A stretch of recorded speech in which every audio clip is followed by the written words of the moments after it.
ആരാധ്യരായ പ്രിയ കുടുംബാംഗങ്ങളെ, തൃശ്ശൂർ ജില്ലയിൽ പ്രവർത്തിക്കുന്ന പ്രശസ്തങ്ങളായ വിദ്യാഭ്യാസ സ്ഥാപനങ്ങളിൽ പഠിച്ച് ജീവിതത്തിൻ്റെ ആദ്യ ഭാഗം ചൈതന്യവത്താക്കിയ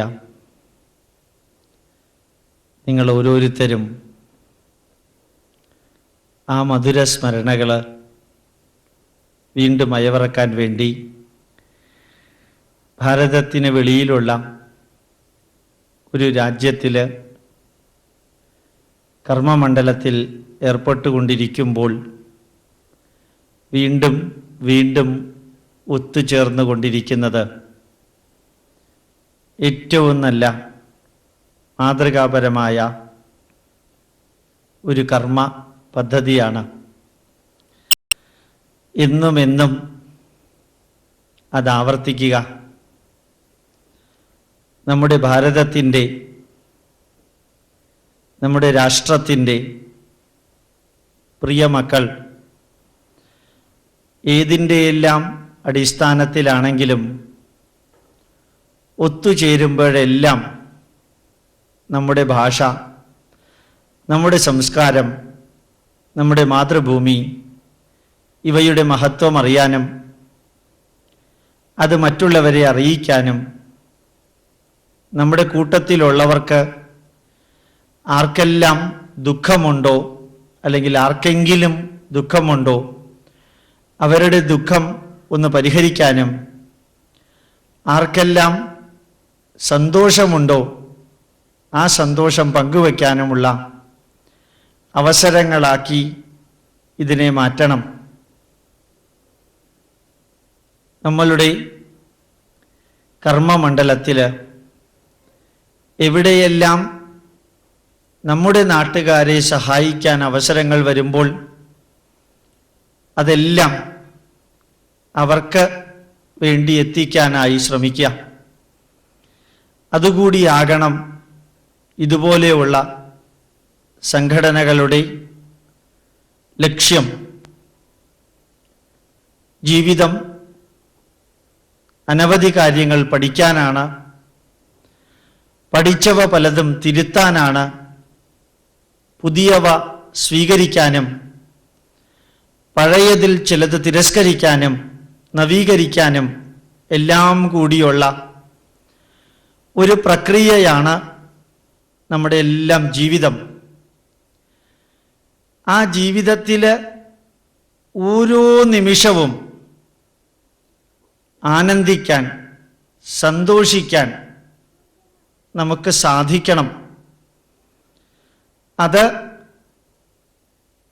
ഇന്ന് സന്തോഷിക്കുന്നത് നാളെ ദുഃഖത്തിന് കാരണമാകുന്ന വിധത്തിലാകരുത് എന്ന് മാത്രം.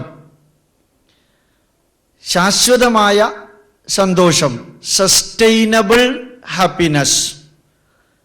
Throughout the world, people are looking for sustainable development, eco-friendly development, integrated development. അങ്ങനെ പല പല വാക്കുകൾ ഇന്ന് വരുന്നതെല്ലാം ഇന്നത്തെ സന്തോഷം നാളത്തെ ദുഃഖമായി തീരാത്ത വിധത്തിൽ സന്തോഷിക്കണം. പലപ്പോഴും നമ്മളിൽ ഭൂരിഭാഗം വ്യക്തികളും സന്തോഷിക്കാൻ അവസരം കിട്ടുകയാണെങ്കിൽ പോലും അതിനകത്ത് ഒരു ദുഃഖം കണ്ടെത്താൻ ശ്രമിച്ച് ദുഃഖിക്കുകയാണ് പതിവ്. യഥാർത്ഥത്തിൽ 3 തരം ദുഃഖമാണുള്ളത് എന്ന് പറയാറുണ്ട്. ഒന്ന് പുത്രദുഃഖം, കുട്ടികളില്ല എന്ന ദുഃഖം. രണ്ടാമത്തേത് ദാരിദ്ര്യ ദുഃഖം, ഭക്ഷണം കഴിക്കാൻ വകയില്ലാത്ത ദുഃഖം.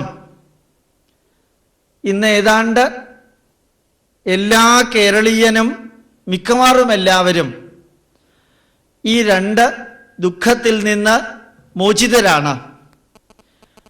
പക്ഷെ നമുക്കെല്ലാവർക്കും മറ്റൊരു ദുഃഖമുണ്ട്. ഒരു ദുഃഖവുമില്ല എന്ന ദുഃഖം. അതിനെക്കുറിച്ച് ആലോചിച്ചിട്ടാണ് നമ്മൾ പലപ്പോഴും ദുഃഖിക്കാറുള്ളത്. ശരിക്ക് കേരളത്തിൽ ചെന്നാൽ സന്തോഷിക്കാൻ, സുഖിക്കാൻ, വളരെ നല്ല രീതിയിൽ ചിരിക്കാൻ അവസരം നൽകുന്ന വികസനം നമ്മുടെ വീട്ടിനകത്ത് തന്നെ ഉണ്ട്. ഒരു ചെറിയ വരിയിൽ പറഞ്ഞാൽ ഏത് വീട്ടിൽ ചെന്ന് വീട്ടമ്മയോട് ചോദിക്കാം, കിണറ്റിൽ നിന്ന് വെള്ളം കോരണോ? വേണ്ട, പമ്പുണ്ട്. ഇഡ്ഡലിയും ദോശയും ഉണ്ടാക്കാൻ അരി അരയ്ക്കണോ? വേണ്ട, വെറ്റ് ഗ്രൈൻഡറുണ്ട്. വിറക് ഉപയോഗിച്ച് ഊതി കത്തിച്ച് തീ കത്തിച്ച് പുക അനുഭവിക്കണോ? വേണ്ട വേണ്ട, ഗ്യാസ് ഉണ്ട്. ലൈറ്റർ പോലും വേണ്ട, തിരിച്ചാൽ തന്നെ കത്തിക്കോളും. സാമ്പാർ ഉണ്ടാക്കാൻ വല്ല പ്രശ്നമുണ്ടോ? ഒന്നുമില്ല, മേളവും താളവും കറി പൗഡറുണ്ട്. അപ്പോൾ പിന്നെ അരയ്ക്കുകയും വേണ്ട. പിന്നെ തുണി അലക്കണോ? അത് പണ്ടേ നിർത്തി, വാഷിംഗ് മെഷീൻ ഉണ്ട്. അപ്പം അമ്മിക്കല്ല് ഉപയോഗിക്കേണ്ട, ആട്ടുകല്ല് ഉപയോഗിക്കേണ്ട, ഒന്നും വേണ്ട. ചുരുക്കം പറഞ്ഞാൽ 92 ചാനലുള്ള TV ഓൺ ചെയ്ത് ചാനലൊന്ന് മാറ്റാൻ കിടന്ന സ്ഥലത്ത് നിന്ന് എഴുന്നേൽക്കുക പോലും വേണ്ട, പ്രസ് ചെയ്താൽ മതി. ഒരു സ്റ്റെപ്പും കൂടിയേ ഇനിയുള്ളൂ. അത് ഞാൻ കേരളീയരോട് പറയാറുണ്ട്. അതുകൂടി നിങ്ങൾ പ്രാക്ടീസ് ചെയ്താൽ നിങ്ങളുടെ ജീവിതത്തിലെ ദുഃഖം മൊത്തം തീരും. അതെന്താണത്? സാമ്പാർ ഉണ്ടാക്കുമ്പോൾ അതിൽ മുരിങ്ങാക്കായ ഇടാതിരിക്കുക. മുരിങ്ങാക്കായ അറിയാലോ, മുരിങ്ങാക്കോല, മുരിങ്ങാക്കായ ഇടാതിരിക്കുക. എന്താ കാരണം? ആ സാമ്പാറും പപ്പടവും തോരനും ചോറും ഒരുമിച്ച് ഇട്ടിട്ട് മിക്സിയിൽ ഒരു കറക്കം കറക്കിയിട്ട് വായിലേക്ക് ഒഴിച്ചാൽ കടിക്കേണ്ട ജോലി കൂടിയില്ല. മുരിങ്ങാക്കായ അതിലുണ്ടെങ്കിൽ കടിക്കാനുള്ള ബുദ്ധിമുട്ടുണ്ടാവും, ചിലപ്പോൾ ചകിരി മാതിരി ഉണ്ടാവും. അപ്പോൾ ഒരുമിച്ച് അങ്ങോട്ട് വിഴുങ്ങിയാൽ ഈ പല്ല് 32 ഉള്ളതിന് പോലും റെസ്റ്റ് കൊടുക്കാൻ സാധിക്കുന്ന വിധത്തിൽ നമ്മൾ ഫ്രീ ആണെന്ന്. എന്നിട്ടും നമുക്ക് സന്തോഷിക്കാൻ സാധിക്കണില്ല, ഇത്രയും ഫ്രീഡം ഉണ്ടായിട്ടും. ഇതിനെന്താ കാരണം? ഒറ്റ വരിയിൽ ഉത്തരം പറയാം. ജീവിതം സന്തോഷിക്കാനുള്ളത് കൂടിയാണെന്ന് നമ്മളെ ആരും അറിയിച്ചിട്ടില്ല, തന്നെത്താനോട്ട് തോന്നിയിട്ടുമില്ല. ഇവിടെയാണ് നമുക്ക് അക്ഷരാർത്ഥത്തിൽ നമുക്ക് പറ്റുന്ന വലിയ ഒരബദ്ധം. ഇന്നൊരു വ്യക്തി എൻ്റെ വീട്ടിലേക്ക് വന്നിരുന്നു. ഒരു പക്ഷേ എനിക്ക് തോന്നുന്നു അദ്ദേഹത്തിനകത്തുണ്ട്. അദ്ദേഹത്തിന് ആരോ ഒരാൾ അദ്ദേഹത്തിനോട് പറഞ്ഞു, ശനിദശയാണ്. സമാധാനമായി, ഒരു കാരണം കിട്ടിയല്ലോ ദുഃഖിക്കാൻ. അതന്വേഷിച്ച് കിടക്കാണ്. അതെന്നാ പറഞ്ഞത്? 2 വർഷം മുമ്പേ. ഇപ്പോഴൊന്നുമല്ല, ഈ ദശ പെർമനൻ്റ് അല്ല. ചിലരോട് വയസ്സ് ചോദിക്കുമ്പോൾ പറയാറുണ്ട്, കഴിഞ്ഞ 10 വർഷമായിട്ട് എനിക്ക് 20 വയസ്സ് തന്നെയാന്ന്.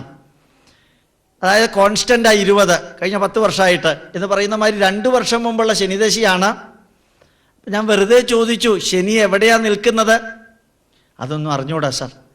ആരോ ഒരാൾ പറഞ്ഞു ശനിദശ മോശമാണെന്ന്. അത് നിങ്ങൾക്ക് മോശമാണെന്നാണോ പറഞ്ഞത്? എനിക്കും കൂടി ബാധകമല്ലേ സാറേ? അത് വഴിയേ പോകുന്നവരുടെ തലയിൽ വെച്ചു. അത് കഴിഞ്ഞതിന് ശേഷം ഞാൻ പറഞ്ഞു, ജാതകം നോക്കിയിട്ട് ഒരു പ്രശ്നവും നിങ്ങൾക്കില്ല, വെറുതെ ആരോ പറ്റിക്കാൻ പറഞ്ഞതാ. എൻ്റെ പ്രശ്നമല്ല സാറേ. അപ്പോൾ മാറിയതാ. അത്ര നേരം എൻ്റെ പ്രശ്നമായിരുന്നു, മകളുടെ പ്രശ്നമാണ്. മകൾക്ക് എന്താ? എന്തോ അറിഞ്ഞൂടാ സാറേ, ഒരു പൂജ കഴിക്കണം. എന്നാൽ പൂജ കഴിക്കുക, അതിനുശേഷം സന്തോഷിക്കുക. അതല്ല സാർ, പൂജ കഴിച്ചാൽ ആ പ്രശ്നം തീരുമോ എന്നൊരു സംശയം. കഴിച്ചു നോക്കുക, ഇനി വലിയ ചിലവൊന്നും ഇല്ലല്ലോ. വീണ്ടും അദ്ദേഹത്തിൻ്റെ മനസ്സിനകത്ത് എന്തൊക്കെയോ ടെൻഷൻ. അബ്സൊല്യൂട്ട്ലി അദ്ദേഹത്തിന് ഒരു പ്രോബ്ലം ഇല്ല, പക്ഷെ സന്തോഷിക്കാൻ അദ്ദേഹത്തിന് തോന്നണില്ല. ദുഃഖിക്കണം, വിഷമിക്കണം, വേദനിക്കണം എന്നാരോ അദ്ദേഹത്തിനോടും കുടുംബത്തിനോടും പറഞ്ഞത് മാതിരി ഒരു തോന്നല്. യഥാർത്ഥത്തിൽ നമ്മൾ വിചാരിക്കുകയാണെങ്കിൽ ഈ ജീവിതത്തിൽ ഓരോ അംശത്തെയും ധന്യമാക്കാൻ സാധിക്കുമെന്ന് പറഞ്ഞ് ഞാൻ ഇറങ്ങിപ്പോകാൻ ആഗ്രഹിക്കുകയല്ല, സാധിക്കണം.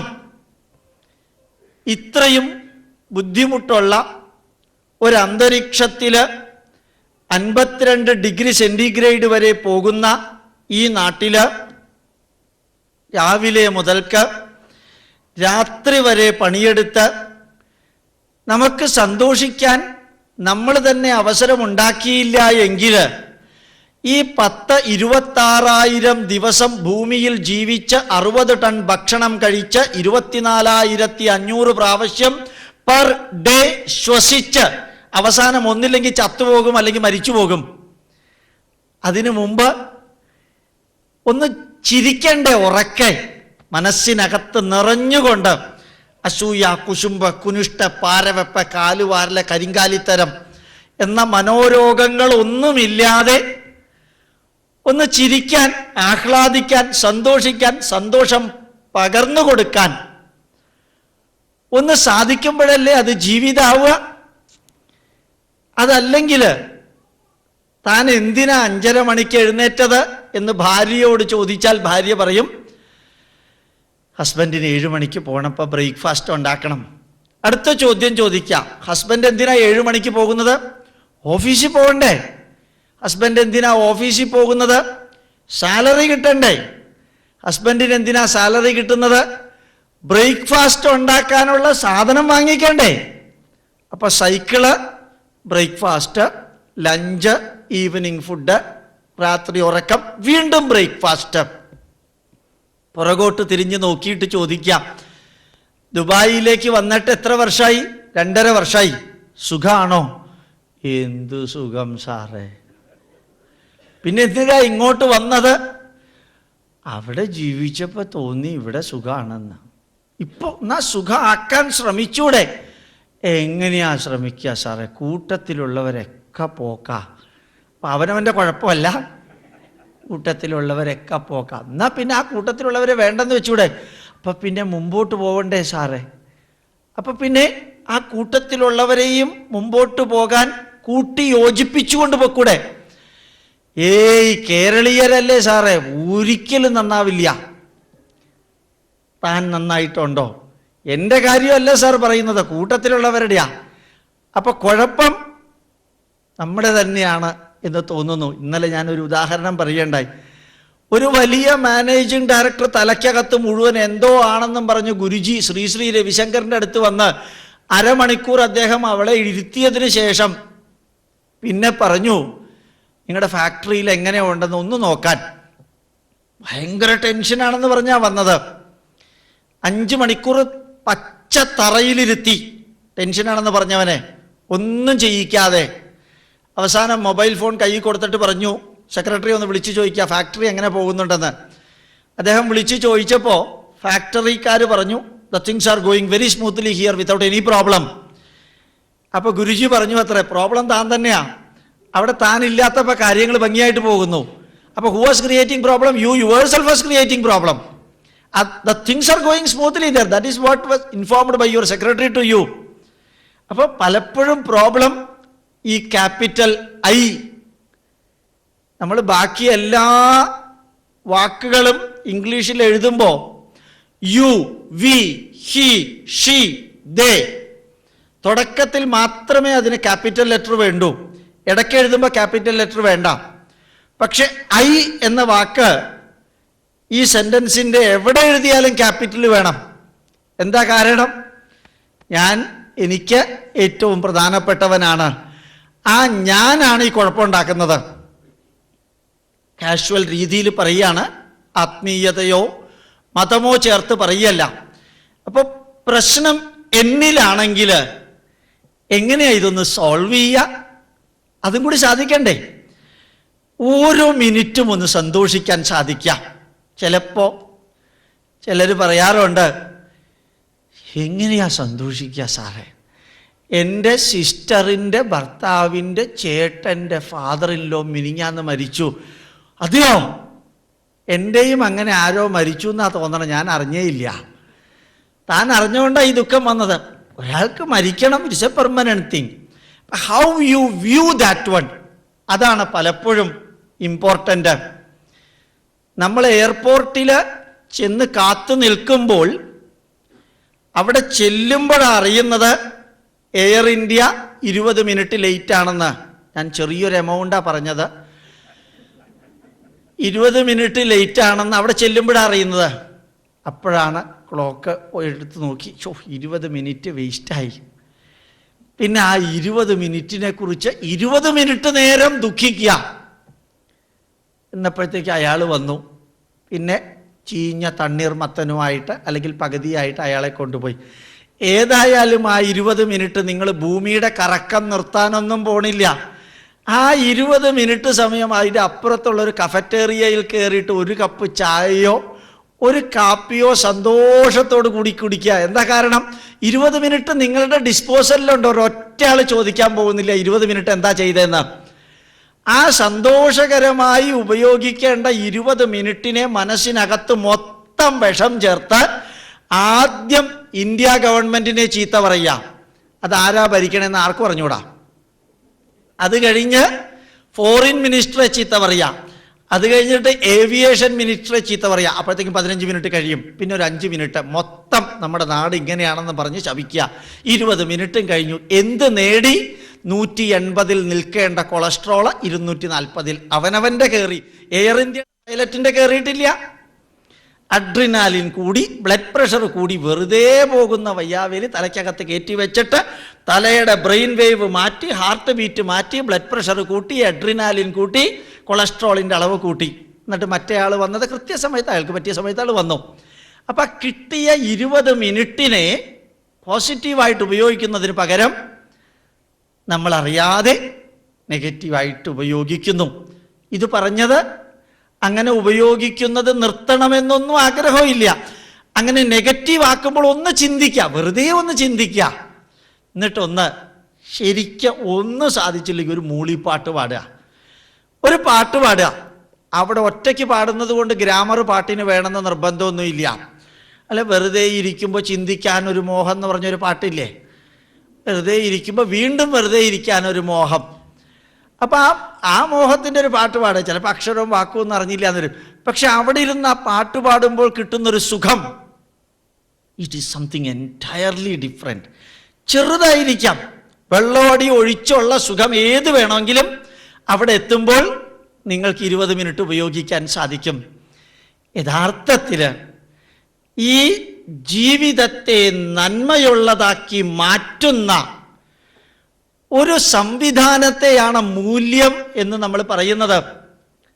പലപ്പോഴും നിങ്ങൾ പത്രമാധ്യമങ്ങളിൽ വായിച്ചു കാണും, നാട്ടിൽ മൊത്തം മൂല്യശോഷണമാണ്, മൂല്യച്യുതിയാണ്. എന്താ മൂല്യശോഷണം? മലയാളത്തിലെ 2ാമത്തെ അക്ഷരം ആ. ആർക്കും അറിഞ്ഞൂടാ. എന്താ മൂല്യച്യുതി? അതും അറിഞ്ഞൂടാ. സെപ്റ്റംബർ ഒക്ടോബർ മാസത്തിൽ കേരളത്തിലെ വിദ്യാഭ്യാസ വകുപ്പിൽ നിന്ന് ഒരു സർക്കുലർ എല്ലാ സ്കൂളിലേക്കും പോകും. മൂല്യാധിഷ്ഠിത വിദ്യാഭ്യാസത്തെക്കുറിച്ച് അതറിയാവുന്നവരെ ഇൻവൈറ്റ് ചെയ്ത് ക്ലാസ് എടുക്കണമെന്ന്. അപ്പോൾ പ്രിൻസിപ്പാൾ തിരിച്ച് ഡിപ്പാർട്ട്മെൻറ്റിലേക്ക് എഴുതും, എന്താ മൂല്യാധിഷ്ഠിത വിദ്യാഭ്യാസം? അത് ഞങ്ങൾക്കറിയാമായിരുന്നുവെങ്കിൽ ഞങ്ങളത് എഴുതുമായിരുന്നില്ലേ? ഇപ്പം ഞങ്ങൾക്കറിഞ്ഞൂടാ മൂല്യാധിഷ്ഠിത വിദ്യാഭ്യാസം എന്താണ്. ഞങ്ങൾക്ക് കുറച്ച് കാര്യങ്ങൾ അറിയാം. എന്ത്? മൂല്യാധിഷ്ഠിത ജീവിതം, മൂല്യാധിഷ്ഠിത വിദ്യാഭ്യാസം, മൂല്യച്യുതി, മൂല്യശോഷണം, ഇത്രയൊക്കെ അറിയാം. മൂല്യം എന്താണെന്ന് മാത്രം അറിഞ്ഞൂടാ. ഇത് ടി വിയിൽ നിങ്ങൾക്ക് കേൾക്കാൻ സാധിക്കും, പത്രങ്ങളിൽ കാണാൻ സാധിക്കും, ഏത് വിദ്യാഭ്യാസവുമായി ബന്ധപ്പെട്ട പ്രവർത്തകരിൽ കാണാൻ സാധിക്കും, കേൾക്കാൻ സാധിക്കും. ഇവിടെ ഈ മൂല്യം എന്താണ് എന്ന് നിങ്ങൾക്കൊന്ന് ചിന്തിക്കാൻ സാധിച്ചാൽ, കാഷ്വലി ചിന്തിക്കുക, സീരിയസ് ആയിട്ടൊന്നും ചിന്തിക്കേണ്ട കാര്യമില്ല. വെറുതെ ഇരിക്കുമ്പോൾ ഒന്ന് ചിന്തിക്കുക, എന്താണ് മൂല്യം? ഒരു വരി പറഞ്ഞു തരാം. എൻ്റെ തോന്നലാണ്. ലോകത്തിൽ മഹാന്മാരായ ആരെങ്കിലും ഇത് അംഗീകരിച്ചിട്ടുണ്ടോ എന്നെനിക്ക് തോന്നണില്ല. മഹാനല്ലാത്തത് കൊണ്ട് ഞാൻ പറയുന്നത് പലരും കേൾക്കാറുണ്ട്. 1.5 മണിക്കൂർ ഇരുന്നാൽ മതിയല്ലോ എന്നുള്ള സന്തോഷത്തിൽ. മൂല്യം എന്ന് പറയുന്നത് മാനസികമായ ശാശ്വത നന്മയ്ക്ക് ഉതകുന്നതായ കാര്യങ്ങൾ, ശാരീരികമായ നന്മയ്ക്ക് ഉതകുന്നതായ കാര്യങ്ങൾ, കുടുംബത്തിൻ്റെ ഭദ്രതയ്ക്ക് സഹായിക്കുന്നതായ കാര്യങ്ങൾ, സമൂഹത്തിൻ്റെ നന്മയ്ക്ക് സഹായിക്കുന്നതായ കാര്യങ്ങൾ. 5ാമത്തേത് രാഷ്ട്രത്തിൻ്റെ ഐക്യത്തിന്, ഉദ്ഗ്രഥനത്തിന്, നന്മയ്ക്ക് ഉതകുന്നതായ കാര്യങ്ങൾ. Psychological, physiological, family relation based, social bondage strength based, national integration related, knowledge information, work, thought, ശരിക്ക് മൂല്യം എന്ന് പറയുന്നത് മാനസിക, ശാരീരിക, കുടുംബപരമായ, സാമൂഹിക, രാഷ്ട്രപരമായ നന്മയ്ക്ക് ഉതകുന്നതായ കാര്യങ്ങൾ നമ്മളുടെ ജീവിതത്തിൽ പഠിക്കാൻ സാധിക്കുന്നത് മൂല്യാധിഷ്ഠിത വിദ്യാഭ്യാസം. ഇതേ 5 കാര്യങ്ങൾ ജീവിതത്തിൽ പകർത്താൻ സാധിച്ചാൽ അത് മൂല്യാധിഷ്ഠിത ജീവിതം. ഇതേ 5 കാര്യങ്ങൾ നമ്മളുടെ ബിസിനസ്സിൽ, ട്രേഡിൽ, ഇൻഡസ്ട്രിയിൽ, എഡ്യൂക്കേഷൻ സിസ്റ്റത്തിൽ, കോമേഴ്സിൽ ഉപയോഗിക്കാൻ സാധിച്ചാൽ വാല്യൂ ബേസ്ഡ് ബിസിനസ്, മൂല്യാധിഷ്ഠിത വ്യവഹാരം. ഇതിലൊന്നോ അല്ലെങ്കിൽ 5മോ ഇല്ലാതെയാകുന്ന വേളയിലാണ് മൂല്യച്യുതി സംഭവിക്കുന്നു എന്ന് പറയുന്നത്. അപ്പം നമ്മളുടെ ജീവിതത്തിൽ മനസ്സിന് നന്മയുണ്ടാക്കുന്നതായ കാര്യങ്ങൾ ചെയ്യാൻ നമുക്ക് സാധിക്കണം. അതിനെന്താ ചെയ്യുക? 4 കാര്യങ്ങൾ ഇതിനിടയ്ക്ക് ചേർക്കുകയാണ് ഞാൻ. Psychologically beneficial knowledge or work can be done if you are properly using your ears, eyes, tongue and mind. 4 ചെവി നല്ല രീതിയിൽ ഉപയോഗിക്കുക, കണ്ണ് നല്ല രീതിയിൽ ഉപയോഗിക്കുക, നാക്ക് നല്ല രീതിയിൽ ഉപയോഗിക്കുക, മനസ്സ് ചിന്തിക്കാനും പ്രവർത്തിക്കാനും നല്ല രീതിയിൽ ഉപയോഗിക്കുക. ഇത് 4 നിങ്ങൾക്ക് സാധിച്ചാൽ ജീവിതം ധന്യമാക്കാൻ ഒരു വിഷമമില്ല. മെഡിക്കൽ ഷോപ്പിലേക്ക് പോവേണ്ടി വരില്ല നിങ്ങൾക്ക്. എങ്ങനെയാ ചെവി നല്ല രീതിയിൽ ഉപയോഗിക്കുക? ഉപനിഷത്തിലെ ശാന്തി മന്ത്രമുണ്ട്. ഭദ്രം കർണേഭിഃ ശൃണുയാമ ദേവാ ഭദ്രം പശ്യേമാക്ഷഭിർയജത്രാഃ സ്ഥിരൈരംഗൈഃ തുഷ്ടുവാംസസ്തനൂഭിർവ്യശേമ ദേവഹീതം യദായുഃ. ഇത് ബൈ ഹാർട്ട് പഠിക്കാനൊന്നും ശ്രമിക്കേണ്ട, കാരണം നിങ്ങൾ ഇന്ത്യക്കാരായ സ്ഥിതിക്ക് അത് സാധിക്കില്ല. ഭദ്രം കർണേഭിഃ ശൃണുയാമ ദേവാ, നന്മ നിറഞ്ഞത് ഞങ്ങളുടെ ചെവികൾ കൊണ്ട് കേൾക്കുവാൻ ഇടവരുത്തേണമേ ജഗദീശ്വര. നന്മ നിറഞ്ഞത് ഞങ്ങളുടെ കണ്ണുകളിലൂടെ കാണുവാൻ ഇടവരുത്തേണമേ ജഗദീശ്വര. ആരോഗ്യമുള്ള അവയവങ്ങൾ കൊണ്ട് നിർമ്മിച്ചിരിക്കുന്ന ശരീരത്തിന് ആയുസ് ജഗദീശ്വരൻ കൽപ്പിച്ചിരിക്കുന്നിടത്തോളം കാലം നന്മ നിറഞ്ഞ പ്രവർത്തികൾ ചെയ്യുവാൻ ഇടവരുത്തേണമേ ജഗദീശ്വര. ഇതാണ് 3.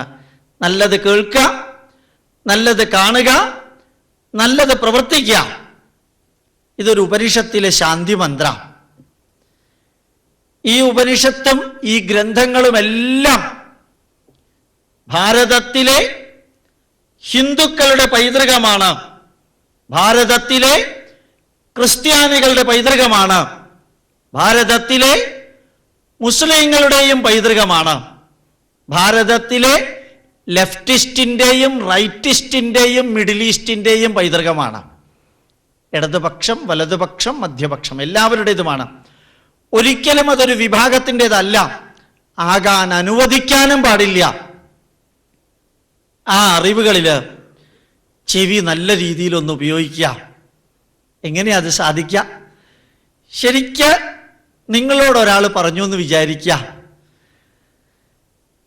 ഒരു ഉപകാരം എനിക്ക് ചെയ്യണം, നാളെ വൈകുന്നേരം എന്നെ ഒന്ന് എയർപോർട്ടിൽ കൊണ്ടാക്കണം, എനിക്ക് കാറില്ല. നിങ്ങൾ ഒരാൾ പറഞ്ഞത് നിങ്ങൾ ചെവിയിലൂടെ കേൾക്കുകയാണ്. എത്ര ശാന്തമായിട്ട് അയാൾ പറഞ്ഞത്. എന്ത് തിരക്കുണ്ടെങ്കിലും നിങ്ങൾ ഉത്തരം കൊടുക്കും, ഞാൻ നാളെ തന്നെ കൊണ്ടാക്കാം, ഒരു പ്രശ്നമില്ല, എത്ര മണിക്കാണ് വരിക. അതല്ലെങ്കിൽ നിങ്ങൾ പറയും, അറിയാതെ നാളെ ഒരു മീറ്റിംഗ് ഫിക്സ് ചെയ്തു പോയല്ലോ, ഞാൻ വേറൊരാളെ അയക്കാം. മറിച്ച് കേട്ടു എന്ന് വിചാരിക്കാം, താൻ നാളെ ഫ്രീ ആണോ? എന്നെ 4 മണിക്കൊന്ന് എയർപോർട്ടിൽ കൊണ്ടാക്കാം. പിന്നെ തന്നെ ഞാൻ എയർപോർട്ടിൽ കൊണ്ടാക്കാൻ, എനിക്ക് വേറെ പണിയൊന്നുമില്ലല്ലോ. ചോദ്യം കൊണ്ട് ഉദ്ദേശിച്ചത് ഒന്ന് തന്നെ, എയർപോർട്ടിലേക്ക് കൊണ്ടാക്കണം. കേട്ട രീതി, കേൾപ്പിച്ച രീതി തെറ്റി. ഒരു പൊളൈറ്റ് വാക്ക് അത് ഷാർപ്പായിപ്പോയി. ഈ ചെവി ഉപയോഗിച്ച് നമുക്ക് എന്തെല്ലാം കേൾക്കാൻ സാധിക്കും? ഒറ്റ പൈസ ചെലവില്ല. ചിലവുണ്ടോ? ഷുവർ, ചിലവൊന്നുമില്ല. ഇത് തുറന്നു തന്നിരിക്കുകയാണ് ദൈവം. ഈശ്വരാനുഗ്രഹം കൊണ്ട് ചുണ്ട് മാത്രം അടയ്ക്കാനും കണ്ണ് ഇടയ്ക്കിടയ്ക്ക് അടയ്ക്കാനും മാത്രം ദൈവം തന്നു. ഇതെങ്ങാനും അടയ്ക്കാൻ പറ്റിയിരുന്നെങ്കിൽ കേരളം എന്നേ നന്നായി പോയേനെ. അപ്പൊ ഈ ചെവി തുറന്നു വെച്ചിരിക്കുന്ന സ്ഥിതിക്ക് 24 മണിക്കൂറും കഥനവെടി മുതൽക്ക് പൂമുഖ വാതിൽക്കൽ കാത്തിരിക്കുന്ന പെണ്ണാണ് എൻ്റെ ഭാര്യ എന്ന് പറയുന്നത് മുതൽക്കുള്ള പാട്ട് മൊത്തം കേൾക്കാം. കരുണാനിധിയുടെയും കരുണാകരൻ്റെയും അതും കേൾക്കാം. മക്കളുടെയും അച്ഛൻ്റെയും പൊളിറ്റീഷ്യന്മാരുടെയും സർവ്വതും കേൾക്കാം ചെവിയിലൂടെ. അപ്പോൾ ആ ചെവിയിലൂടെ കേൾക്കുന്നത് എന്താണ്? നിർദ്ദേശങ്ങൾ കേൾക്കാം, വിമർശനങ്ങൾ കേൾക്കാം, അസൂയയും കുശുമ്പും ചേർന്ന വാക്കുകൾ കേൾക്കാം, പാട്ടുകൾ കേൾക്കാം, ഖുറാനിലെയും ബൈബിളിലെയും ഭഗവത്ഗീതയിലെയും വരികൾ കേൾക്കാം, നന്മ നിറഞ്ഞ സന്ദേശങ്ങൾ കേൾക്കാം, പാട്ടുകൾ കേൾക്കാം, കരയുന്ന ശബ്ദം കേൾക്കാം, ചിരിക്കുന്ന ശബ്ദം കേൾക്കാം. ഇതിലേത് കേൾക്കണമെന്ന് തീരുമാനിക്കാനുള്ള സ്വാതന്ത്ര്യവും നിങ്ങൾക്കുണ്ട്. കാരണം എന്താ? 2 വാക്കാ ചെവി ഉപയോഗിക്കുമ്പോൾ ഇംഗ്ലീഷുകാർ പറയാറുള്ളത്. 1 I am hearing, second one I am listening. I am hearing, I am listening. ഇത് രണ്ടും വ്യത്യാസമുണ്ട്. I heard that voice, but I could not know what it is. I was listening the speech. I was not hearing the speech. അപ്പോൾ ശ്രദ്ധിക്കുക, ശ്രദ്ധ പിൻവലിക്കുക, ഇതിന് രണ്ടിനും സ്വാതന്ത്ര്യം നമുക്കുണ്ട്. അപ്പോൾ ആ ചെവി നല്ല രീതിയിൽ ഉപയോഗിക്കുക. വളരെ ശാന്തമായിട്ട് ഒരാൾ പറയുന്നത് കേൾക്കാൻ, മാർഗനിർദ്ദേശങ്ങൾ നൽകുന്നത് കേൾക്കാൻ, നല്ല ടെൻഷനിലാണെങ്കിൽ ഒരു പാട്ട് കേൾക്കാൻ, നല്ല പ്രാർത്ഥനകൾ കേൾക്കാൻ, മെലോഡിയസ് ആയിട്ടുള്ള ട്യൂണുകൾ കേൾക്കാൻ, ഇതൊക്കെ കൂടി ചെവിയിൽ കേൾക്കുമ്പോഴല്ലേ ജീവിതം സന്തോഷപ്രദമാകുന്നത്. താനേ മോശടൻ പോത്തുകളെ പോലെയുള്ള ചിലരുണ്ട്. അവർക്ക് ചെവി എപ്പോഴും കാരിരുമ്പിൻ്റെ ശബ്ദം കേൾക്കാനേ ഉപയോഗിക്കാൻ പറ്റുള്ളൂ. തലയിലെഴുത്തായിരിക്കാം എന്നാലും. അപ്പം ആ ചെവി നല്ല രീതിയിൽ ഉപയോഗിക്കാൻ നമുക്ക് സാധിച്ചാൽ, ടേപ്പിൽ നിന്ന്, ടേപ്പ് പ്ലേ ചെയ്യുമ്പോൾ CD-യിൽ നിന്ന്, VCD-യിൽ നിന്ന്, സിനിമയിൽ നിന്ന്, ഓർമ്മ എന്ന സീരിയലിൽ നിന്ന്, പിന്നെ ഉണ്ട് ഓമനത്തിങ്കൾ പക്ഷി, അമ്മച്ചി മൊത്തം കരയ്യ, സീരിയൽ ഓൺ ചെയ്താൽ തീരണത് വരെ, വേതാളവും വിക്രമാദിത്യനും അതിലേതോ ഒന്ന് നമ്മളാ, അതും കേൾക്കാൻ സാധിക്കും നമുക്ക്. അപ്പം എന്തെല്ലാം കേൾക്കാൻ സാധിക്കും? നാളെ നിങ്ങൾക്ക് തോന്നുകയാണ് ഹാർവാർഡ് യൂണിവേഴ്സിറ്റിയിലെ MBAക്ക് ക്ലാസ് എടുക്കുന്ന പ്രൊഫസർ മക്ഡൊണാൾഡ് ഒരു ലെക്ചർ നിങ്ങൾക്ക് കേൾക്കണം. റാൽഫ് മക്ഡൊണാൾഡ് ലെക്ചർ കേൾക്കണം. അയാളെ ഇങ്ങോട്ട് കൊണ്ടുവന്ന് ലെക്ചർ കേൾക്കാൻ ഈ ജന്മത്തിൽ നിങ്ങൾക്ക് സാധ്യമല്ല. പിന്നെന്താ സാധിക്കുക? അദ്ദേഹത്തിൻ്റെ കാസറ്റ് അക്കാഡമിക് സ്റ്റാളുകളിൽ അവൈലബിളാണ്. ഒരു 10 ദിർഹമോ 15 ദിർഹമോ കൊടുത്തു കഴിഞ്ഞാൽ ആ കാസറ്റ് കാറിൽ പോകുമ്പോഴത്തേക്കും ഈശ്വരാനുഗ്രഹം കൊണ്ട് ട്രാഫിക് ബ്ലോക്ക് ധാരാളം ഉണ്ട് ഇവിടെ. അപ്പോൾ ആ കാറിൽ അതിട്ട് ഡ്രൈവ് ചെയ്താൽ നിങ്ങളുടെ ഓഫീസിലേക്ക് എത്തുന്ന സമയം കൊണ്ട് ആ കാസറ്റിൽ ഒരു 10-40 പോയിന്റ് കൂളായിട്ട് നിങ്ങൾക്ക് കേൾക്കാൻ സാധിക്കും. ട്രാഫിക് ബ്ലോക്കിൽ ആക്സിലറേറ്റർ കാല് വെച്ചിട്ട് എൻ്റെ ദൈവമേ എത്ര നേരമായി ഞാൻ ഈ റോട്ടിൽ ഇരിക്കുന്നു എന്ന് ടെൻഷൻ എടുത്ത് അവസാനം അവിടെ എത്തുമ്പോഴത്തേക്കും ആൾ പകുതിയായിട്ടുണ്ടാവും. എന്തായാലും അവിടെ എത്തുമ്പോഴത്തേക്കും വൈകും എന്നുള്ളത് ഉറപ്പാണ്. എന്തുകൊണ്ടാണ് വൈകാൻ കാരണം? നേരത്തെ പുറപ്പെടുന്നതിന് പകരം വൈകിയാ പുറപ്പെട്ടത്. ചിലർ പറയാറുണ്ട്, എന്താ താനിത്ര വൈകി എഴുന്നേറ്റത്? നേരത്തെ കിടക്കാൻ പോയത് കൊണ്ടാണ് ഞാൻ വൈകി എഴുന്നേറ്റത്. അപ്പോൾ കൃത്യമായിട്ട് ആ ട്രാഫിക് ബ്ലോക്കിനെ പോലും യൂട്ടിലൈസ് ചെയ്യാൻ സാധിക്കും നിങ്ങൾക്ക് ചെവി ശരിക്കും ഉപയോഗിക്കാൻ അറിയാമെങ്കിൽ. എനിക്കിപ്പോൾ ലെക്ചറൊന്നും കേൾക്കാനൊന്നും എന്നെ കൊണ്ട് സാധിക്കില്ല. വേണ്ട, യേശുദാസൻ്റെ പാട്ടുണ്ട്, ബാലമുരളീകൃഷ്ണയുടെ പാട്ടുണ്ട്, SP ബാലസുബ്രഹ്മണ്യത്തിൻ്റെ പാട്ട്. അതാ കാറിൽ വയ്ക്കുക, അടിച്ച് പൊളിച്ച് ഇടത്തെ കയ്യിൽ സ്റ്റിയറിംഗ് പിടിച്ച് വലത്തെ കൈ ഫ്രീ ആണെങ്കിൽ തുടയിൽ തന്നെ താളവും പിടിക്കുക. അവനവൻ്റെ അല്ലേ, വേറൊരാളുടെ അരുത്. താളവും പിടിച്ചു കഴിഞ്ഞാൽ നിങ്ങൾക്ക് ഭംഗിയായിട്ട് ആ ട്രാഫിക് ബ്ലോക്ക് മുഴുവൻ എൻജോയ് ചെയ്യാൻ സാധിക്കും. യഥാർത്ഥത്തിൽ US-ലൊക്കെ ഡ്രൈവ് ചെയ്യുമ്പോൾ ഇതിനകത്തൊരു ഫിക്സിംഗ് പോയിന്റ് ഉണ്ട്, എന്തൊരു പേരുണ്ട് അതിന്. അത് ഫിക്സ് ചെയ്തിട്ട് പേപ്പർ വെച്ച് വായിക്കാം ലൈനിലൂടെ ഡ്രൈവ് ചെയ്യുമ്പോൾ. ഒന്നാമത്തെ പേപ്പർ വെച്ച് വായിക്കാം, 110 പോകുമ്പോഴത്തേക്കും രണ്ടാമത്തെ പേപ്പർ.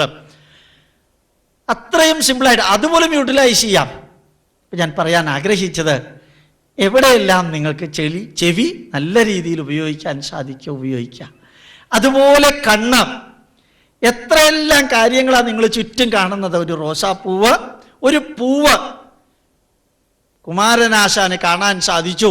തൻ്റെ ടൈൽ ഫാക്ടറിയിൽ പോകുമ്പോൾ ബോട്ടിൽ കയറുന്നതിന് മുമ്പ് ഒരു പൂവ് രാവിലെ കണ്ടു. ആ പൂവ്, ചുമന്ന പൂവ് കണ്ട് അതിൻ്റെ ചിത്രം മനസ്സിൽ വെച്ച് ബോട്ടിൽ കയറി ടൈൽ ഫാക്ടറിയിൽ പോയി ജോലി കഴിഞ്ഞ് തിരിച്ചു വന്ന് ബോട്ടിൽ അതേ പോർഷനിൽ ഇറങ്ങിയപ്പോൾ രാവിലെ വിടർന്നിരുന്ന പൂവ് ചുരുങ്ങി താഴത്തേക്ക് വീഴാൻ പാകത്തിന് നിന്നിരുന്നു. ആ കാഴ്ചയാണ് കുമാരനാശാന്റെ കവിതയ്ക്ക് ആധാരമായത്. ഹാ പുഷ്പമേ നീ അധികതുംഗപദത്തിലെത്ര ശോഭിച്ചിരുന്നിതൊരു രാജ്ഞി കണക്കേ, ഈ ഭൂവിലസ്ഥിര സംശയം ഇന്നു നിന്റെ ആഭൂതിയിങ്ങു പുനരെങ്ങു കിടപ്പിതോർത്താൽ. ഞാൻ പറഞ്ഞതിൽ 1-2 അക്ഷരങ്ങളൊക്കെ തെറ്റുണ്ടാവും, സാരമില്ല, നിങ്ങൾക്കത് അറിയാൻ സാധ്യതയില്ലാത്തതുകൊണ്ട് എൻ്റെ തെറ്റ് മനസ്സിലാവില്ല. അപ്പോൾ ആ പൂവ് രാവിലെ വിടർന്നിരുന്നത് കണ്ടാള് വൈകുന്നേരം അത് തളർന്നിരുന്നത് കണ്ടു. ഇത് മനുഷ്യൻ്റെ അവസ്ഥ കൂടിയാണ് എന്ന് ചിന്തിക്കാൻ ആ ദൃശ്യം അദ്ദേഹത്തിന് അവസരം നൽകി. നമുക്കും ചുറ്റുപാട് നടക്കുന്നത് കാണാൻ സാധിക്കണം. പഠിക്കാൻ ആഗ്രഹമുള്ളവർക്ക് ഡിസ്കവറി ചാനൽ ഓൺ ചെയ്യുക, നാഷണൽ ജിയോഗ്രഫി ചാനൽ ഓൺ ചെയ്ത് കാണുക, ഹിസ്റ്ററി ചാനൽ ഓൺ ചെയ്ത് കാണുക, അനിമൽ പ്ലാനറ്റ് ഓൺ ചെയ്ത് കാണുക. ഇതൊന്നും എനിക്ക് സാധ്യമല്ല. കാരണം എൻ്റെ ഭാര്യ എപ്പോഴും ദുഃഖിച്ചായിരിക്കുന്നത്. ചിലപ്പോൾ ഭാര്യ പറയും ഭർത്താവ് എപ്പോഴും ദുഃഖിച്ചായിരിക്കുക. അപ്പോൾ ഒരു ചാനലുണ്ട്, പോഗോ ചാനൽ, കണ്ടു കാണൂല്ലേ? POGO channel. ഏത് മോശടൻ രാഷ്ട്രീയക്കാരനും ചിരിക്കാതിരിക്കില്ല. അത്ര ചിരി മാത്രമുള്ളൊരു ചാനലാണത്. എത്ര പേർക്ക് നമുക്കറിയാമെന്ന് അറിഞ്ഞൂടാ. അതൊന്ന് കണ്ട് ചിരിക്കാൻ ഈശ്വരൻ അനുവദിച്ചിരിക്കുന്ന സമയം കുറച്ച് ഉപയോഗിക്കുക. നല്ല യുക്തിപരമായിട്ടുള്ള ചിരിയാണ്, വളിപ്പ് ചിരിയൊന്നുമല്ല. അപ്പൊ കണ്ണുകൊണ്ട് കണ്ട് ചിരിക്കാനുള്ളത്, അറിയാനുള്ളത്, വിശകലനം ചെയ്യാനുള്ളത്, പഠിക്കാനുള്ളത് എല്ലാം കണ്ണുകൊണ്ട് കാണാൻ സാധിക്കും. തീർന്നില്ല. എന്നെങ്കിലും തിരുവനന്തപുരത്ത് വരികയാണെങ്കിൽ ഒന്ന് റീജിയണൽ ക്യാൻസർ സെൻ്ററിലേക്കും ഒന്ന് പോവുക, RCCയിലേക്ക്. ഉച്ചയ്ക്ക് 2 മണി തൊട്ട് 4 മണി വരെ ഫ്രീ ആണ്. അത് അനുവദിച്ചില്ലെങ്കിൽ ആരാണ് എന്ന് ചോദിക്കുമ്പോൾ നിങ്ങളുടെ പേരിൻ്റെ ഇടത് സൈഡിൽ ഒരു ഡോക്ടർ എന്ന് കൂടി ചേർക്കുക. അപ്പം അകത്തേക്ക് പോവാം. അകത്തേക്ക് സീരിയസ് ആയിട്ട് പോകണം എന്ന് മാത്രം. അകത്ത് കൂടെ പോയിട്ട് ഈ ഇടത് സൈഡിലും വലത് സൈഡിലും ക്യാൻസർ രോഗികൾ കിടക്കുന്ന അതിൻ്റെ ഇടയിൽ കൂടെ നടക്കാം. ഇടയ്ക്കൊന്ന് 2 കട്ടിലുകൾക്കും ഇടയ്ക്ക് ചുവട്ടിലൊന്ന് നോക്കുക. ചില സ്ഥലത്ത് ചിലർ ചെറുപ്പക്കാർ കട്ടിലിരുന്ന് 2 കയ്യും കൂപ്പി ഇങ്ങനെ പ്രാർത്ഥിക്കുന്നുണ്ടാവും. അവരുടെ അടുത്ത് ചെന്ന്, ഒരാളുടെ അടുത്ത് ചെന്നിരുന്ന് പുറകിൽ തട്ടിയിട്ട് ചോദിക്കുക, അനിയൻ എന്താ പ്രാർത്ഥിക്കുന്നത്? വെറുതെ ചോദിക്കുക. അയാൾ ആ പ്രാർത്ഥന നിർത്തി നിങ്ങളുടെ മുഖത്തേക്കൊന്ന് നോക്കും, പിന്നെയും കൈ കൂപ്പി പ്രാർത്ഥിക്കും. വീണ്ടും ഒന്ന് പുറകിൽ തട്ടി ചോദിക്കുക, എന്താ നിങ്ങൾ പ്രാർത്ഥിക്കുന്നത്? ഇപ്പോൾ 2-3 മണിയല്ലേ? വിങ്ങിപ്പൊട്ടുന്ന മുഖവുമായിട്ട് അദ്ദേഹം നിങ്ങളോട് പറയും, സാറേ ഈ ജീവിതം ഒന്ന് അവസാനിപ്പിച്ച് തരണേ എന്ന് പ്രാർത്ഥിക്കുക ഈശ്വരനോട്. ഡോക്ടറോട് കാല് പിടിച്ചു പറഞ്ഞു ഒരല്പം പൊട്ടാസ്യം സയനൈഡ് ഇഞ്ചക്ട് ചെയ്യണമെന്ന്. വേദന സഹിച്ചു മതിയായി സാറേ, 2 വർഷമായി ക്യാൻസർ വന്ന് റേഡിയേഷൻ ട്രീറ്റ്മെൻറ്റ്, മറ്റൊരു വശത്ത് റേഡിയോ മെഡിസിൻ്റെ ഇഞ്ചക്ഷൻ, തലമുടി മുഴുവനും പോയി, കണ്ണ് കാണുന്നില്ല.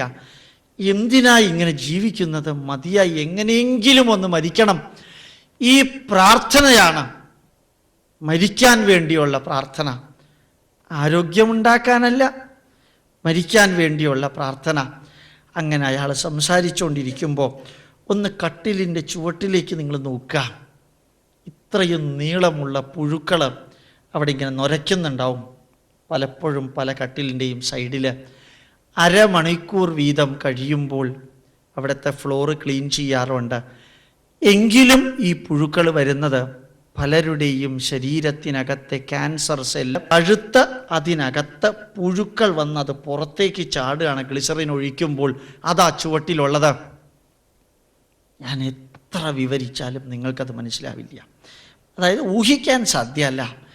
ഒരിക്കൽ നിങ്ങൾ കണ്ടാൽ അന്ന് നിങ്ങൾ ഊണ് കഴിക്കില്ല എന്നുള്ളതിന് യാതൊരു സംശയവുമില്ല. അന്ന് ഊണ് കഴിക്കാൻ സാധ്യമല്ല നിങ്ങൾക്ക്. അതും ഈ കണ്ണുകൊണ്ട് കാണാൻ നമുക്ക് സാധിക്കണം. ജീവിതത്തിൽ വേദന അനുഭവിക്കുന്നവർ, എന്നിട്ട് നമ്മളെ താരതമ്യം ചെയ്യാം. ഇന്ന് മഹാത്മാഗാന്ധി യൂണിവേഴ്സിറ്റിയിലെ വിദ്യാർത്ഥികൾക്ക് ക്ലാസ് എടുക്കാൻ പോകാനുള്ളൊരു ഭാഗ്യമുണ്ടായി. ആ കുട്ടികൾ അച്ഛനമ്മമാരുടെ കാശിൻ്റെ തിമർപ്പിൽ ജീവിക്കുകയാണ്. അകത്തേക്ക് കയറിയ വഴികൾ ഓരോ സ്ഥലത്തും ഒരു ബോളിൽ സാൻഡ് വെച്ചിട്ടുണ്ട്. നിറച്ചും സിഗരറ്റാണ്. അതിൽ പരമാവധി ലിക്കർ വെള്ളം അടിക്കുന്നുണ്ട്. അവിടെ ഡിസിപ്ലിൻ എന്നുള്ളത് കാണാൻ ബുദ്ധിമുട്ട്. എന്തുകൊണ്ടത് സംഭവിച്ചു ആ കുട്ടികൾക്ക്? അവർ ദുബായിൽ വളർന്നവരാണ് എന്ന് നിങ്ങൾ ആര് പറഞ്ഞാലും ഞാൻ വിശ്വസിക്കില്ല. കാരണം ക്ലീവ്ലാൻഡിൽ ക്ലാസ് എടുക്കുമ്പോഴും യൂണിവേഴ്സിറ്റി ഓഫ് ആൽബർട്ടയിൽ ക്ലാസ് എടുക്കുമ്പോഴും ആ ക്ലാസ്സിലിരിക്കുന്ന വിദ്യാർത്ഥികൾ ഈ വിദ്യാർത്ഥികളുടെ അച്ഛനമ്മമാർക്കുള്ളതിനേക്കാൾ 500 ഇരട്ടി പണമുള്ളവരാണ് അവിടെ ഉള്ളവർ. കുറഞ്ഞത് 500 ഇരട്ടി. പക്ഷെ അവരാരും ഇതുപോലെയല്ല. എന്തുകൊണ്ടാണ് ഈ വിദ്യാർത്ഥികൾ ഇങ്ങനെ ആയത്? അച്ഛനമ്മമാരുടെ മാത്രം തെറ്റ്. ആ അച്ഛനമ്മമാര് വേദനിക്കുന്ന സമൂഹത്തെ കണ്ടിട്ടില്ല. ഈ വിദ്യാർത്ഥികളെ വേദനിക്കുന്നവരെ കാണിപ്പിച്ചു കൊടുത്തിട്ടില്ല. ഒന്ന് കാണിച്ചു കൊടുത്തിരുന്നെങ്കിൽ ആ വിദ്യാർത്ഥികൾക്ക് ജീവിതത്തിൻ്റെ യഥാർത്ഥ ബോധമുണ്ടാകുമായിരുന്നു. ജീവിതത്തിൻ്റെ മൂല്യം അറിയണമെങ്കിൽ കരയുന്നവൻ്റെ കരച്ചിലിൻ്റെ വികാരമറിയാൻ സാധിക്കണം. വേദനിക്കുന്നവൻ്റെ വേദനയുടെ ഒരല്പം തനിക്ക് വന്നാൽ എങ്ങനെയിരിക്കുമെന്നറിയാൻ സാധിക്കണം. വിശന്ന് പൊരിയുന്നവൻ്റെ വിശപ്പിൻ്റെ ഒരംശം, രോഗം വന്ന് ശരീരം പുഴുക്കുന്നവന് വേണ്ടത് 2-3 പിൽസ് ടാബ്ലറ്റ്, അത് കിട്ടാതെ കരയുന്നവൻ, നഗ്നത മറയ്ക്കാൻ പറ്റാതെ വേദനിക്കുന്നവരുടെ വേദനകൾ, ആ മക്കളെ 1-2 ആഴ്ചയ്ക്ക് ഒരിക്കൽ, വേണ്ട 1 മാസത്തിലൊരിക്കൽ ഒന്ന് കാണിച്ചു കൊടുത്തിരുന്നു എങ്കിൽ ആ കുട്ടികൾ അങ്ങനെ ആവില്ല. അത് അച്ഛനമ്മമാരും കണ്ണുപയോഗിച്ച് കണ്ടിട്ടില്ല. മക്കളെ വിവരിച്ചു കൊടുക്കുകയോ കാണിപ്പിച്ചു കൊടുക്കുകയോ ചെയ്തിട്ടില്ല. മൂല്യാധിഷ്ഠിത ജീവിതത്തിൽ ഈ കണ്ണുപയോഗിച്ച് ചുറ്റും നോക്കിയാൽ ചിരിക്കാനും കരയാനും അതുപോലെ പലതിനുമുള്ള അവസരങ്ങൾ നമുക്ക് ലഭിക്കും. അതൊന്ന് നിങ്ങൾ ചിന്തിക്കണം, ഒന്നറിയണം. മക്കൾക്കതിൻ്റെ അനുഭവം ഉണ്ടാക്കി കൊടുക്കണം. എൻ്റെ പ്രിയപ്പെട്ട സുഹൃത്തുക്കളെ, you can do that. Only you can do that. Teachers ചെയ്യുമെന്ന് വിചാരിക്കരുത്. കാരണം ഒരു ദിവസത്തിൽ 6 മണിക്കൂർ മാത്രമേ നിങ്ങളുടെ കുട്ടികൾ അവരുടെ അടുത്തുള്ളൂ. ബാക്കി 18 മണിക്കൂറും അവർ നിങ്ങളുടെ അടുത്താ. പല അച്ഛനമ്മമാരും പറയാറുണ്ട്, എനിക്ക് അവനെ കൺട്രോൾ ചെയ്യാൻ സാധിക്കില്ല, അവിടെ കോളേജിലെങ്കിലും കൺട്രോൾ ചെയ്യട്ടെ. അവനവൻ്റെ പ്രോഡക്റ്റിനെ കൺട്രോൾ ചെയ്യാൻ പറ്റാത്തവരുടെ പ്രോഡക്റ്റിനെ നാട്ടുകാർ കൺട്രോൾ ചെയ്യോ? ഒരിക്കലും ഇല്ല. ഞാൻ വീണ്ടും അതേ പോയിന്റിലേക്ക് വരികയാണ്. എന്നെല്ലാം നിങ്ങൾക്ക് സാധിക്കുന്നുവോ നിങ്ങളുടെ ചുറ്റും നടക്കുന്നതൊന്ന് കാണണം, നന്മകൾ കാണണം, അത് ജീവിതത്തിൽ പകർത്തണം. തിന്മകളും നിങ്ങൾ കാണണം, നമ്മൾ കാണണം തിന്മകളും, എന്നിട്ടത് ജീവിതത്തിൽ പകർത്തരുത് എന്ന് നമ്മളോട് പറയണം. മറ്റുള്ളവരുടെ ഉദാഹരണ സഹിതം പറഞ്ഞു കൊടുക്കാൻ സാധിക്കണം നമുക്ക്. അപ്പം ചെവി നല്ല രീതിയിൽ ഉപയോഗിക്കണം, കണ്ണ് നല്ല രീതിയിൽ ഉപയോഗിക്കണം, നാക്ക് നല്ല രീതിയിൽ ഉപയോഗിക്കണം. ഇത് തുറന്നായിരിക്കുന്നത്, മിക്കവാറും ദിവസങ്ങളിൽ ഇത് തുറന്നായിരിക്കുന്നത്. ഇത് അടച്ചിട്ടേയില്ല. നാക്കിന് മാത്രമാണ് 32 പല്ലിൻ്റെ കൺട്രോൾ ഉള്ളത്. അബദ്ധത്തിൽ ഭക്ഷണം കഴിക്കുന്ന സമയത്ത് ഒന്ന് സംസാരിച്ചാൽ അത് പല്ലിൻ്റെ ഇടയിൽ പോയാൽ ഒരു സുഖമാണ്. ഏതായാലും നാക്ക് ഉപയോഗിക്കുമ്പോൾ കൺട്രോള് വേണം എന്ന് ഈശ്വരൻ അറിയിച്ചതാണ്. അതിന് ആ നാക്കിൻ്റെ റോളാണ് ജീവിതത്തിൽ ഏറ്റവും വലിയ റോള്. ഹിറ്റ്ലർ ആവാൻ കാരണം നാക്കാണ്. മഹാത്മാഗാന്ധി ആവാൻ കാരണം മഹാത്മാഗാന്ധിയുടെ നാക്കാണ്. ലോകത്തിൽ വിൻസ്റ്റൺ ചർച്ചിൽ പറഞ്ഞിരിക്കുന്നത് പലരും ഉദ്ധരിക്കാൻ കാരണം അദ്ദേഹത്തിൻ്റെ നാക്കാണ്. എബ്രഹാം ലിങ്കന്റെ കൊട്ടേഷൻ ആയിരക്കണക്കിന് വ്യക്തികൾ ലോകമെമ്പാടും പ്രതിദിനം ഉപയോഗിക്കാൻ കാരണം എബ്രഹാം ലിങ്കന്റെ നാക്കാണ്. നിങ്ങളുടെ അമ്മ നിങ്ങളുമായി ബന്ധപ്പെടുന്നത് അമ്മയുടെ നാക്കിലൂടെയാണ്. നിങ്ങളുടെ മക്കൾ നിങ്ങളുമായിട്ട് ബന്ധപ്പെടുന്നത് നാക്കിലൂടെയാണ്. പലപ്പോഴും നമ്മളത് ഓർക്കാറില്ല. നാക്കിന് ഓട്ടോമാറ്റിക് കൺട്രോൾ ഉണ്ട്. നാക്കിന് ഓട്ടോമാറ്റിക് കൺട്രോൾ ഉണ്ട്. നിങ്ങളൊരു പോലീസുകാരനോട് സംസാരിക്കുന്ന രീതിയിലല്ല സ്വന്തം അച്ഛനോട് സംസാരിക്കുന്നത്. അച്ഛനോടും പോലീസുകാരനോടും സംസാരിക്കുന്ന രീതിയിലല്ല അമ്മയോട് സംസാരിക്കുന്നത്. ഇവർ 3 പേരോട് സംസാരിക്കുന്ന രീതിയിലല്ല നിങ്ങൾ അനിയനോട് സംസാരിക്കുന്നത്. അനിയനോട് സംസാരിക്കുന്ന രീതിയിലായിരിക്കില്ല നിങ്ങൾ കൂട്ടുകാരനോട് സംസാരിക്കുന്നത്, നിങ്ങളുടെ ബോസിനോട് സംസാരിക്കുന്നത്, ടീച്ചറിനോട് സംസാരിക്കുന്നത്, കൊളീഗിനോട് സംസാരിക്കുന്നത്, പ്രസിഡന്റിനോട് സംസാരിക്കുന്നത്, സെക്രട്ടറിയോട് സംസാരിക്കുന്നത്. വ്യത്യാസമുണ്ട്. അർത്ഥം ഒരേ മെസ്സേജ് ആണെങ്കിലും നാക്കിന് സ്പോണ്ടേനിയസ് ഇൻഹറന്റ് കൺട്രോൾ അകത്തുന്നുണ്ട്. ആ നാക്കിനെ ഒന്നുകൂടി കൺട്രോൾ ചെയ്യുക. ചിരിച്ചുകൊണ്ട് സംസാരിക്കാൻ സാധിക്കണം. കൂടി വന്നാൽ ചിലപ്പോൾ ചിലർ പറയാറുണ്ട്, എൻ്റെ ഈശ്വര എന്തൊരു ടെൻഷനാണ്, അതനുസരിച്ച് ദേഷ്യപ്പെടും. പിന്നെ ഞാൻ നിന്നോട് ദേഷ്യപ്പെട്ട എന്തിനാണെന്നറിയാമോ? എൻ്റെ ബോസ് എന്നോട് ദേഷ്യപ്പെട്ടു, അത് മുഴുവൻ ഞാൻ നിൻ്റെ തലയിൽ വെച്ചതാ. അപ്പം അവിടെ നിന്ന് വന്നത് അങ്ങോട്ട് കൊടുത്തു. ഒന്നാം നാക്ക് കൺട്രോൾ ചെയ്തു എന്ന് വിചാരിക്കാം. ഇതൊന്നും സാരമില്ല, ഇതൊക്കെയാണ് ജീവിതം. എന്നിട്ട് ചീത്ത പറയുന്ന ബോസിൻ്റെ അടുത്ത് പറയാം, സാറ് പറയാനുള്ളതെല്ലാം പറഞ്ഞു കഴിഞ്ഞു. സാർ എന്തിനാ സാർ ഇത്ര ദേഷ്യപ്പെട്ട് പറഞ്ഞത്? എന്നോട് സോഫ്റ്റായിട്ട് പറഞ്ഞാൽ ഞാൻ ചെയ്യില്ലേ സാറിൻ്റെ കാര്യം. അപ്പോഴാണ് അയാൾക്ക് മനസ്സിലാവുന്നത് വേണ്ടായിരുന്നു എന്ന്. നേരെ മറിച്ച് നമ്മളെന്താ ചെയ്യുക? You are a useless fellow. നമ്മൾ തിരിച്ചു പറയും, that is why I came with you. ഒരെണ്ണത്തിന് സ്കഡ് മിസൈല്, ഇപ്പുറത്ത് പാട്രിയോട്ടിക് മിസൈല്.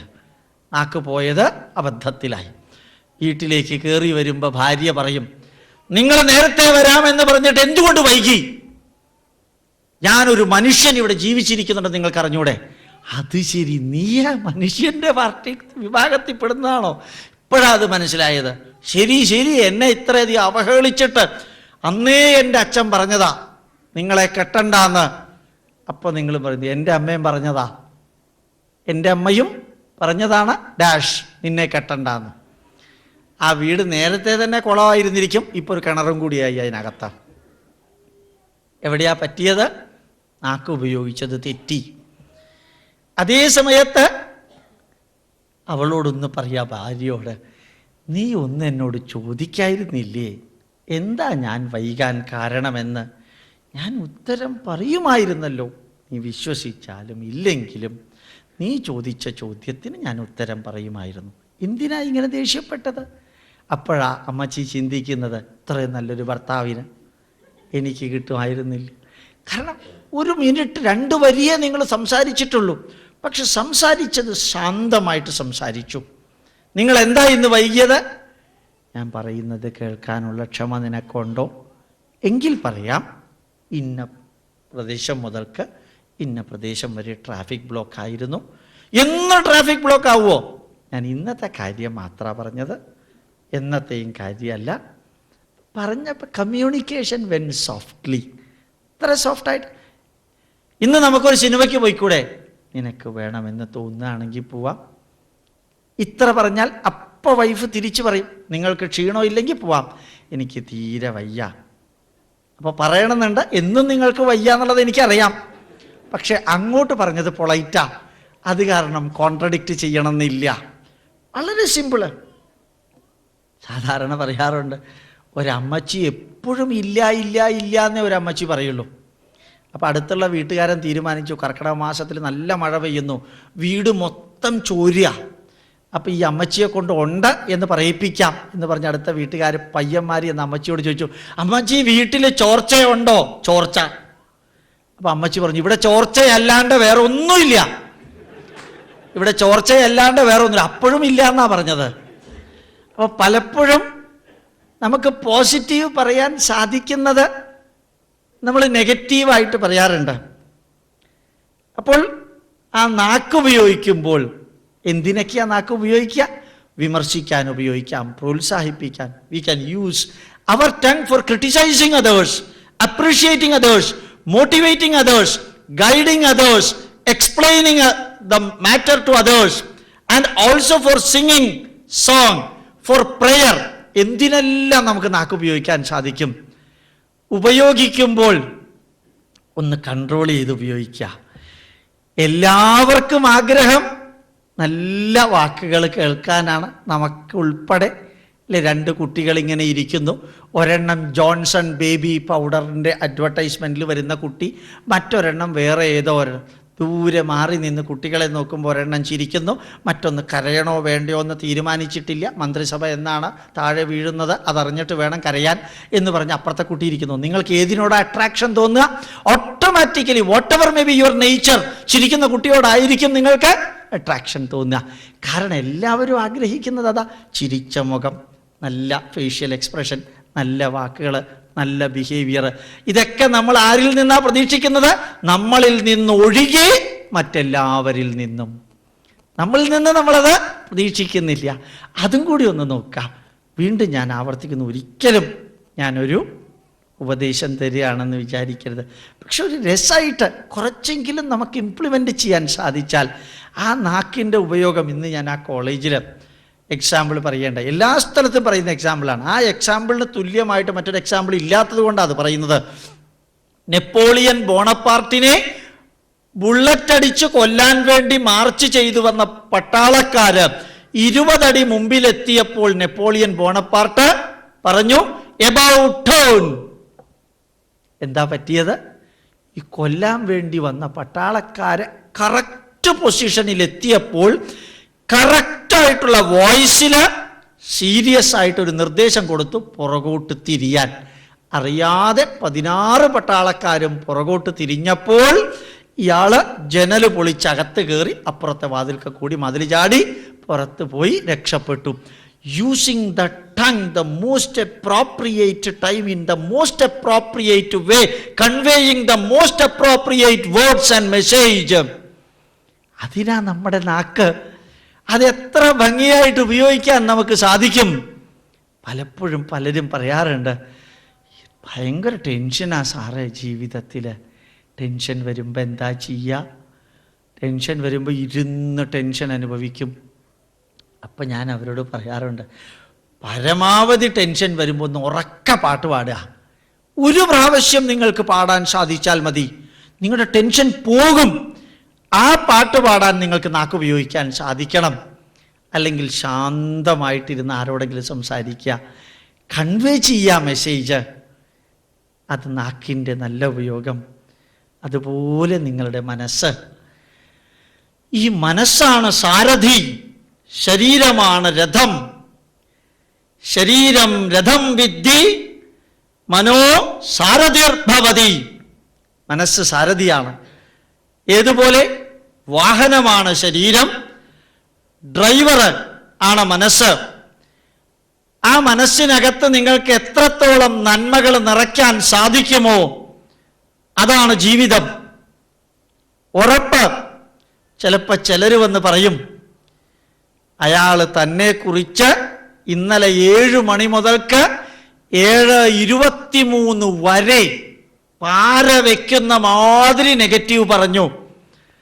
കേട്ട നിങ്ങളുടെ മനസ്സ് അങ്ങനെ പറഞ്ഞോ അയാൾ, അത് ശരി. അവിടെ നിന്നാ തുടങ്ങുന്നത് മനസ്സിനകത്തെ ടെൻഷൻ. അതിന് പകരം താനെന്തിനാ ചെവി കൊടുക്കാൻ പോയെ? തനിക്ക് വേറെ ഒരു പണി ഉണ്ടായിരുന്നില്ലേ? അയാൾ പറയുന്നത് പറഞ്ഞോട്ടെ, താൻ വെറുതെ അത് കേൾക്കാൻ നിന്നത് കൊണ്ടല്ലേ പ്രശ്നം. അത് ശരി, ഇപ്പൊ ഞാൻ കേട്ടതായോ പ്രശ്നം? ഇപ്പോഴല്ല, അപ്പോഴും അത് തന്നെയാ പ്രശ്നം. അതായത് നമ്മുടെ മനസ്സ് ആ നെഗറ്റീവിനെ നമ്മൾ ആക്സെപ്റ്റ് ചെയ്തില്ല. കാരണം അയാൾ എന്ത് പറഞ്ഞാൽ നമുക്ക് എന്തോന്നാ? ഞാൻ ഇദ്ദേഹത്തിനെ കുറിച്ച് നെഗറ്റീവ് പറയുന്നു. ആരോട്? ഈ അറ്റത്തുള്ള ആളോട്. കറക്റ്റായിട്ട് നോക്കുക.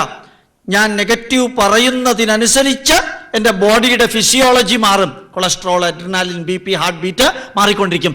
കേൾക്കുന്ന അയാളുടെയും ശരീരത്തിനകത്ത് BPയും കൊളസ്ട്രോളും ഹാർട്ട് ബീറ്റും മാറും. ഇദ്ദേഹത്തിനെ കുറിച്ചാണ് ഞാൻ കുറ്റം പറയുന്നത്. ഇദ്ദേഹത്തിൻ്റെ BPക്ക് ഒരു കുഴപ്പമില്ല, അദ്ദേഹത്തിൻ്റെ ഹാർട്ട് ബീറ്റിന് ഒരു കുഴപ്പമില്ല, കൊളസ്ട്രോളിന് ഒരു കുഴപ്പമില്ല. ആരെക്കുറിച്ചാണോ ചീത്ത പറയുന്നത് അയാൾ പെർഫെക്റ്റ്ലി നോർമൽ. ആരാണോ പറയുന്നത് അയാളുടെ BP കൂടി, ആരാണോ കേൾക്കുന്നത് അയാളുടെയും കൂടി. വെറുതെ വഴിയെ പോകുന്ന വയ്യാവേലി നമ്മുടെ രണ്ടുപേരുടെയും തലയിൽ. മനുഷ്യൻ സുഖമായിട്ട് ഹോട്ടലിൽ പോയിട്ട് ചായ കുടിക്കുന്നു. എന്തിനായി മനസ്സിനെ നെഗറ്റീവാക്കുന്നത്? പെട്ടെന്നൊന്നും നമുക്ക് സാധ്യമല്ല. ചിലപ്പോൾ ഒന്ന് ട്രൈ ചെയ്താൽ ഈ മനസ്സിനോട് പറയാൻ സാധിക്കും, ഏത് നെഗറ്റീവിനെയും ലാഘവത്തോടു കൂടി എടുക്കുക. സാറേ, എൻ്റെ മനസ്സിൽ ഒത്തിരി വിഷമമുണ്ട് സാറേ. അപ്പം അയാളോട് പറയാം, തൻ്റെ മനസ്സിലെ വിഷമം കൂടി കൂടി കൂടി കൂടി അങ്ങ് ലാസ്റ്റ് വരെ എത്തിയെന്ന് വിചാരിക്കുക. എന്താ സംഭവിക്കാൻ പോകുന്നത്? അതാണ് സാറേ എനിക്ക് ടെൻഷൻ. കൂടി വന്നാൽ താൻ മരിച്ചു പോകും, അത്രയല്ലേ ഉള്ളൂ. അത് എന്നായാലും വേണം.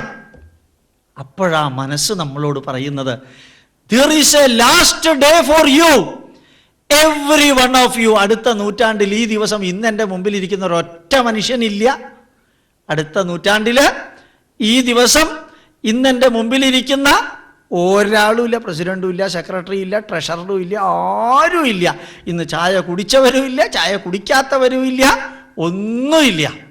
അതിൻ്റെ അർത്ഥം ഒരു ദിവസം ഒന്നില്ലെങ്കിൽ വിറകിൻ്റെ മുകളിൽ കിടക്കണം, അല്ലെങ്കിൽ